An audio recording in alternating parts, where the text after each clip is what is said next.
Loops are at the core of the dotloop transaction management platform. They're very versatile, but you might think of them as transactions or potential transactions. For example, if you're about to list a home, you could go ahead and create a loop with the property address. So where do these loops live?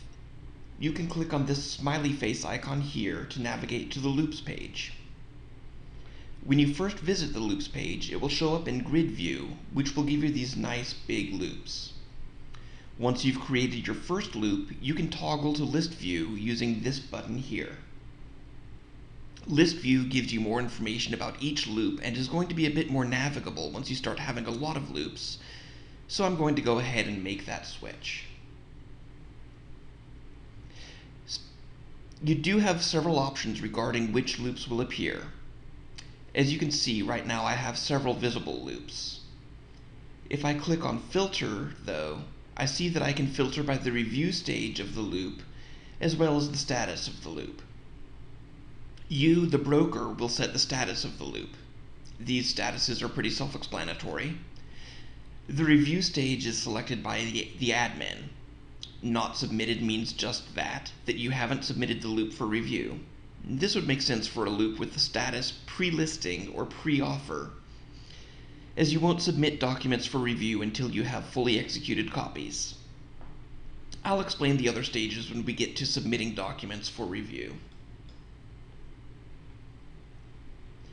To create a loop in grid view, click the giant plus button.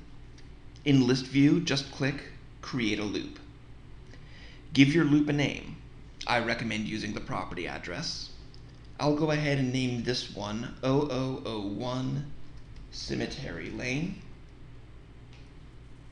and create my loop. And here I am in the loop. Up at the top we have my address. Right below that, in glaring red letters, it says transaction type. Click on that to select what kind of transaction this is. I'll just say listing for sale. And we get another red flag wanting us to select the loop status, which I'll say is active listing. Next, I want to click on View Details. As you can see, in the first section we have people. I've automatically been added because I created the loop. However, the system doesn't know what my role is.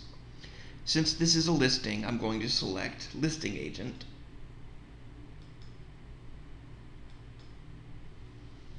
Keep in mind that listing broker refers to the brokerage, not the designated agent.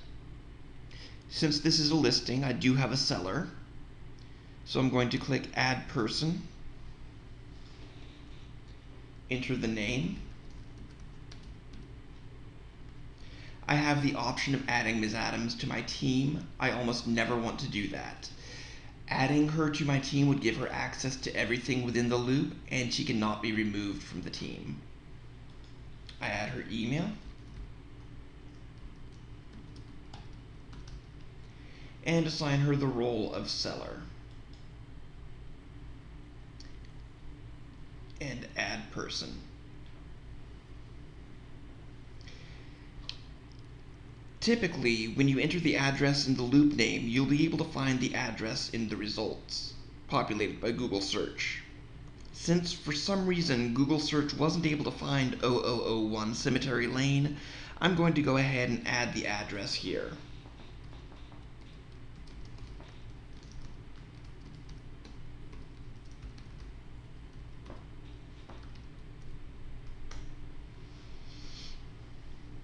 We can enter additional information if we like.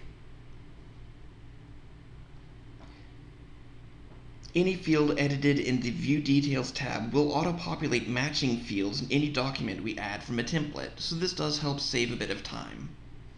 We'll deal a bit more with the autofill function when we get into documents and folders a little later on. For now, I'll scroll back up, save my details, and that's it. Be sure to check back in for the next segment on task lists.